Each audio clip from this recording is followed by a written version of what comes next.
Hey everyone, so today we are going to take a look at my new 2023 Mazda CX-50 Preferred Plus. This car did replace the Hyundai Tucson. There is also another edition in the family, which I have not spoken of yet, but need to go ahead and start recording some videos on. But in this instance, this is going to be my personal vehicle. With that, I did go ahead and get rid of the Tucson for a few reasons. There was nothing wrong with the car. I could have kept it, and I was really heavily considering keeping it long term. However, there's a few things to consider. With Hyundais, because, I mean, granted, their quality has gotten so good, but with Hyundais, one thing that happens a lot is people tend to look down on them, and when you try to trade them in, they lose their value so badly. Now, the thing is that I was in a really good spot. I had positive equity in the vehicle, and I knew that if I kept it and basically kept it past the 60,000 mile point, I wasn't going to see any money out of it. God forbid it broke, then of course that would devalue the car significantly. So I went ahead and traded it in for this. And in this instance, I'm going to be having this for at least 3 years. I did lease it this time, but I have a feeling I'll end up buying it because this thing is just phenomenally awesome. With that, this is the first year production model. That's also why I leased it, just in case that they started having major issues. I don't have to keep it after 3 years. I'm not responsible for it. So in this instance, this is going to be the Preferred Plus trim. I got the thicker tires for actually a few reasons. For one, I will say for an SUV, this is a very rough riding vehicle. It actually has a lot of complaints for that reason, with that, especially with the 20-inch wheels. So I went ahead and went with the smaller wheel size, and I actually did get the beefier tires, and it is a little bit more bearable. For somebody like me, that does not bother me by any means, but I can see some people complaining about this not being smooth. It also is a very heavy feeling car. It is not something that you are expecting when you walk into this car. You're thinking that it's going to drive like the other ones. No, this is actually a very heavy steering column. And additionally with that, it feels a little bit bumpy if you're on a rough road, but otherwise a very smooth ride. So taking a look at this here, with this being the Preferred Plus package, you do get some interior accents on here. This is going to be a hybrid leather combination, so you're going to have leather in various areas, but you will have the center being more of this faux cloth material. It doesn't even feel like cloth. It feels more like a net, and it sounds kind of weird, but it's oddly very comfortable. In this instance also, I don't have a lot of people ever in the back seat, so I wasn't really concerned when I got rid of the reclining seats that the Tucson had. This is something that really doesn't matter to me, so it's not bad at all. The back seat room is pretty good. I'm 5'10", and where I'm at right now, I was sitting very comfortably in the vehicle. I have 2 USB-A ports down there, and honestly, Mazdas don't charge that fast, but they've gotten better. And I also have rear vents, which I, of course, was going to make sure I had in the vehicle because I do carry people from time to time. Now, in this instance, I did go ahead and get a full black interior. I don't like beige, and I actually had a beige in the interior in the Tucson, but I prefer black. And honestly, with the door panels the way they are, I don't feel like they're going to scratch as easily as the other ones are. So the other door panels in the Tucson were just they scratched like crazy. So taking a look here, this is also why I was really happy when I got this, because this is going to have a lot of cargo room for me. Now, personally, I don't carry a lot of people, but one thing I do is I store a lot in my trunk. In fact, I used to store it when I had my my first Honda Accord. I literally used to store all of my car fluids and everything in here, so that way, of course, if I was ever on a trip and something happened, then I would not have to worry. I also really like here that I do have hooks, so if I decided to put something down there, those do go down. And then same thing on the other side, it is a 60-40 split. I do have a USB port down here, if I'm not mistaken. That is a USB. Let's see. Oh, just kidding, it's a 12 volt, but that's not a big deal for me. So looking into the back of the vehicle, there's a lot of space back here. So one thing I will say is I was really on the fence between an MX-30 or a CX-30 and a CX-50. I'm really glad I went with this one.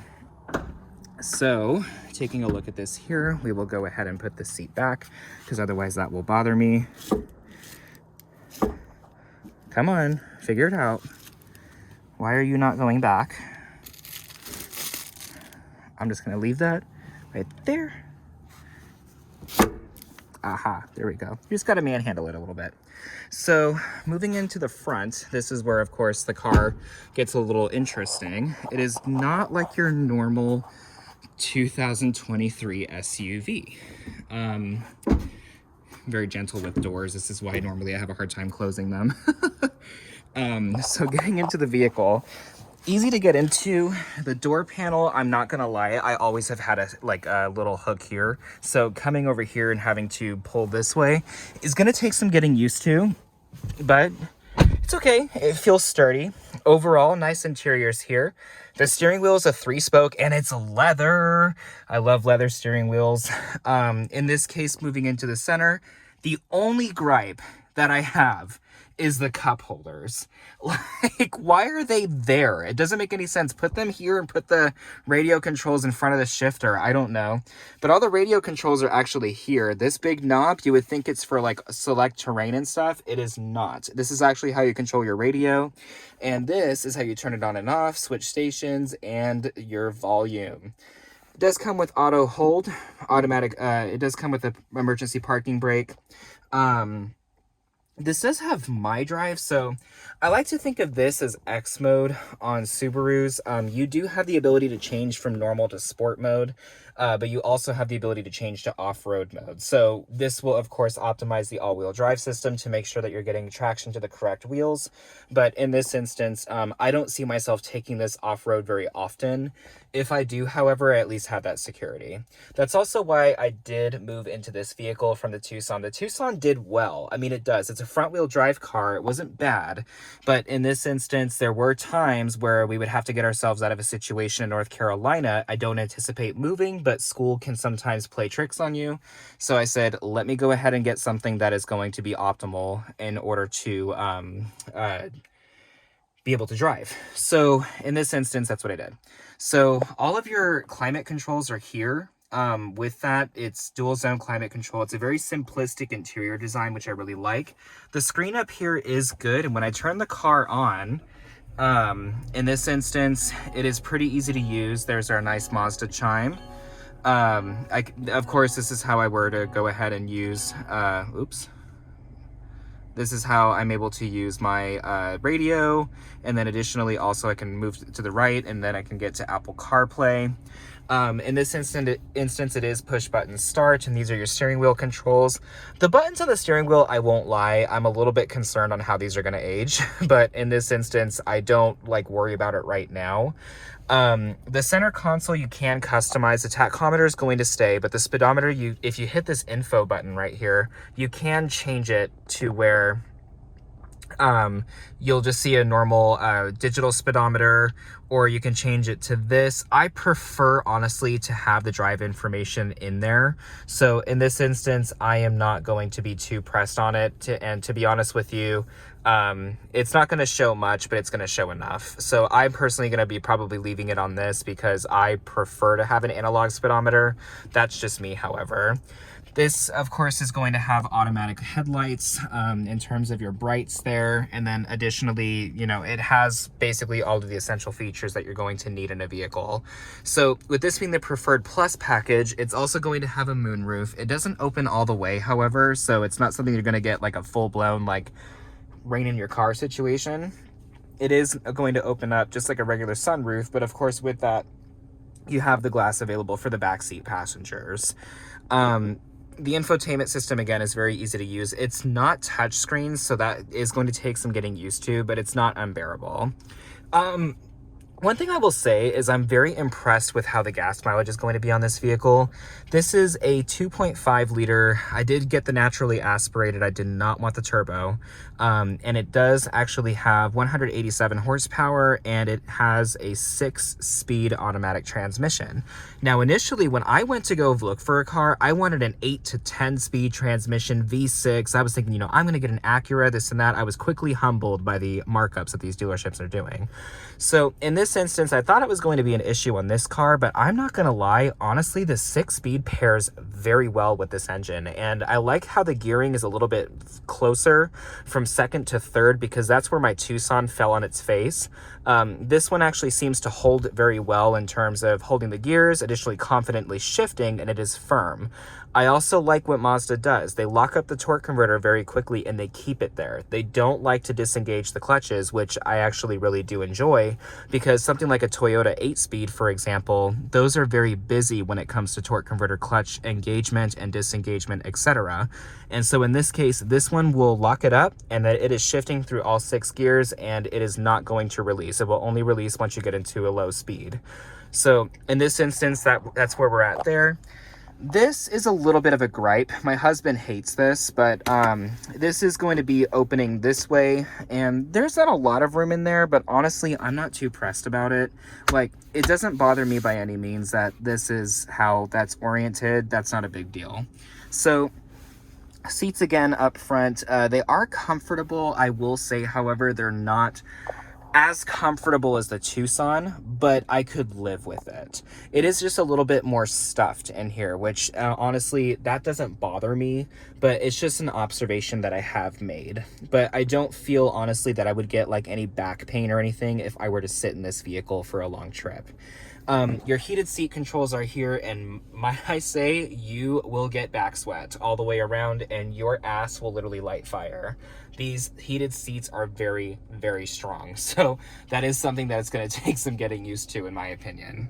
But otherwise, I mean, I love the soft materials that are on the door panel. I finally got the black interior that I wanted, besides the A-pillar, which every car decides to make them this beige color. But otherwise, it's just beautiful. I mean, honestly, I was not expecting to walk out with this car today, and I did, and I wasn't even looking back at the Tucson. Like, I was like, the Tucson has treated me well. It's an excellent car, but there were improvements that needed to be made, and honestly, I wanted an upgrade. I also wanted better gas mileage. For example, I have 99 miles on the car right now. I'm at 3/4 of a tank. Now, granted, I didn't honestly check if it was full by the time I got the car, but my Tucson at 99 miles would have been closer to a half. And that gas tank's very tricky because it stops at a half and stays there for a bit. But in this instance, I never really liked that. I feel like this car is going to go much longer in a tank, and I feel like I am going to save a lot of money on fuel with this particular vehicle, despite it being all-wheel drive and additionally having more equipment associated with it. I also really like that it's not a hybrid, and I don't mind hybrids. I mean, I just don't want one, but yeah, I really like the fact that this is just a regular gas engine. So in this instance, this is it. This is the Mazda, and this is my daily from now on. And yeah, let's welcome Ventress. This is going to be her name. I don't know if you guys know who Asajj Ventress is from the Star Wars Clone Wars series, but this is her name. I feel like she's got like a little bit of Sith with a little bit of Jedi in her, so this is her name. So welcome, Ventress, and I've got another surprise for you. No, we did not get another car. The Subaru is still there, but somebody else did, and I need to make a video. All right, you guys, well, have a great night. Please be safe, and thanks for watching, and we'll talk soon.